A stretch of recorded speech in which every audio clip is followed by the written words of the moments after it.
কিয়ামতের দিনটা বড় ভয়ঙ্কর হবে, এত ভয়ঙ্কর বন্ধু। আমার নবী বলেছেন উলঙ্গ অবস্থায় মানুষগুলো হাসুরের ময়দানে একত্রিত হবে রে। ও বন্ধু, প্রত্যেকের কবর থেকে ওই হাসুরের ময়দানটা কমপক্ষে 50,000 বছরের রাস্তা হবে রে বন্ধু।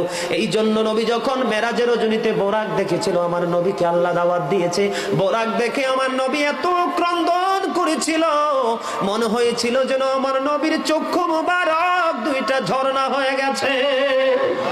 এই যুবক, কাল কিয়ামতের দিন ঘাম এত ঘামবে রে, কেউ মাজা পর্যন্ত, কেউ নাভি পর্যন্ত, কেউ বা আবার পুরো শরীর বন্ধু ঘামের নিচে ডুবে থাকবে, আবার মাথার মগজ টকবক টকবক করে উতরাইতে থাকবে রে। আল্লাহ বলেছেন লা ইয়ামুতু, people will not die that day, সেদিন মানুষ আর মরতে পারবে না। আল্লাহ বলেছেন ফিহা ওয়ালা ইয়াহইয়া, people will not be able to live that day.